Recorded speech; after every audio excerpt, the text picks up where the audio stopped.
O que aconteceu com a casa de Deus? Com a destruição do Templo de Jerusalém no ano 70 depois de Cristo, será que existe casa de Deus ainda? Eu quero falar com você sobre isso no nosso episódio de hoje. Ainda existe casa de Deus?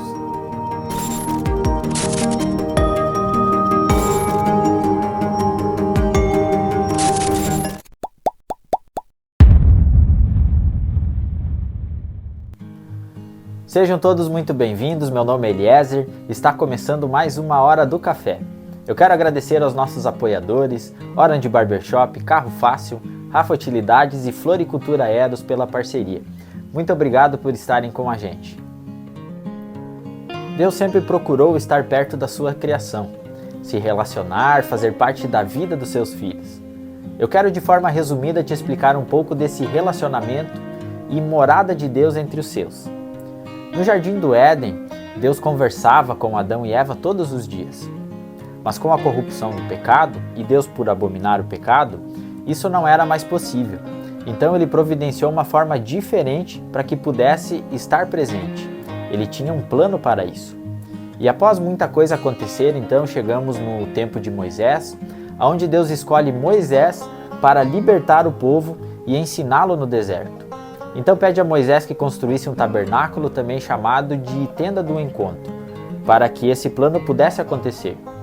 Havia um lugar específico nessa tenda, separado por uma cortina, e ali dentro havia uma arca, chamada Arca da Aliança, que representava a presença de Deus com o seu povo. Era a morada de Deus entre o seu povo. Esse lugar era chamado de Santo dos Santos. Só que acessar esse lugar não era para todos. Era acessível apenas por um sumo sacerdote, uma vez por ano, aonde ele era cuidadosamente preparado e consagrado para isso, para apresentar então o sacrifício pelo seu pecado e pelos pecados do povo também. E toda essa preparação era necessária para que esse sumo sacerdote não fosse fulminado, tamanha glória de Deus manifesta ali. Nesse tempo o povo vivia se deslocando de lugar pelo deserto, em tendas. Então, conforme o acampamento do povo se movia no deserto, a tenda de Deus era movida juntamente com eles. Muitos anos depois, após Israel firmar as suas estacas na terra que Deus havia preparado, Deus agora ordenou que fosse construído um templo fixo na cidade de Jerusalém, com muitos detalhes de medidas e materiais a serem usados ali. Deus deu essas instruções dos detalhes para Davi, mas foi o seu filho Salomão que pôs em prática essa construção. Então, finalizada a obra, estava pronto então o primeiro templo fixo, conhecido por Templo de Salomão. Eu não vou entrar em detalhes, mas esse templo foi destruído mais ou menos no ano 586 a.C., pelo rei da Babilônia, e o povo de Deus então foi levado escravo para a Babilônia. Depois, cerca de 539 a.C., um primeiro grupo de exilados da Babilônia retornou para Jerusalém, para reconstruir o templo. Mais tarde, em aproximadamente 458 a.C., Esdras liderou um segundo grupo para finalizar a obra do templo.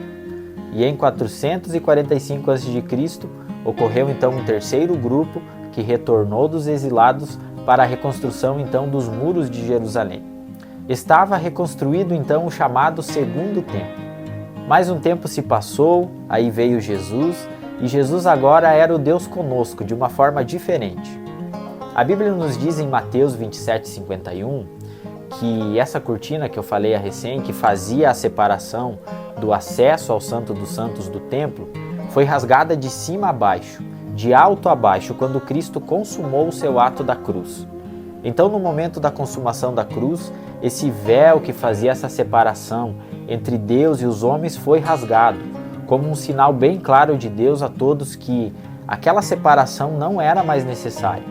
E agora, por meio de Jesus, que é o único caminho a Deus, todos podem ter acesso a Deus e se achegar com confiança a Deus mediante a sua consciência do pecado e arrependimento, a fim de receber graça e misericórdia do próprio Deus, sendo Jesus então o nosso sumo sacerdote perfeito, que inaugurou com isso a nova maneira do homem se relacionar com Deus.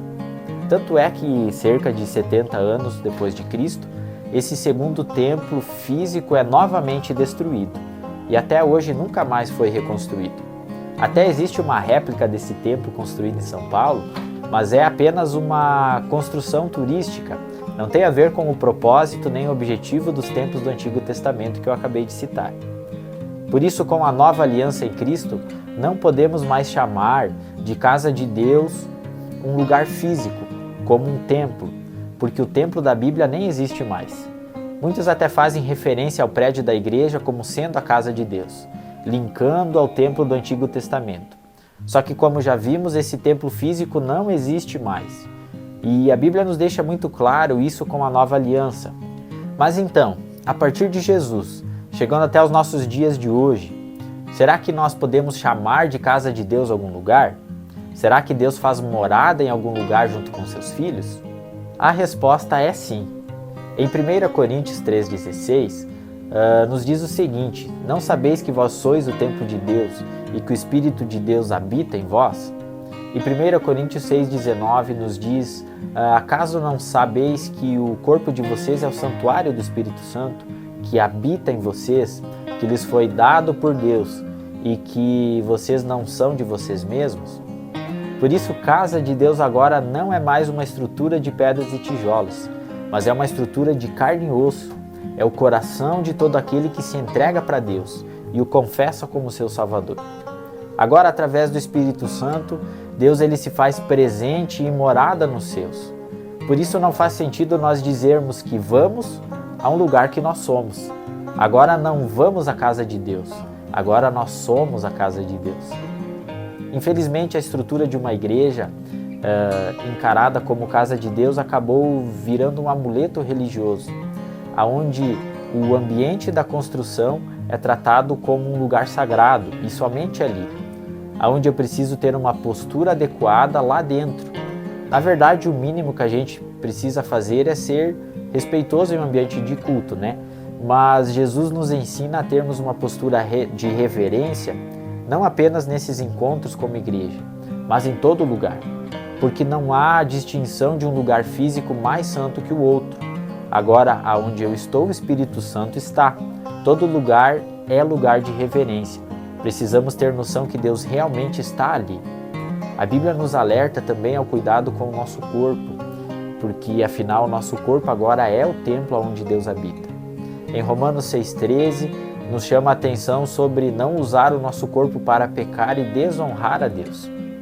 Então não se engane, algumas coisas mudaram da antiga para a nova aliança em Jesus, e o lugar da habitação de Deus com o seu povo é uma delas, como nós acabamos de ver. Chegamos ao final de mais um vídeo, espero que esse vídeo tenha feito sentido para você. Obrigado por ficar comigo até aqui, obrigado aos nossos apoiadores, Orange Barbershop, Carro Fácil, Rafa Utilidades e Floricultura Eros por estarem com a gente. Semana que vem nós estamos de volta, até lá, tchau, tchau!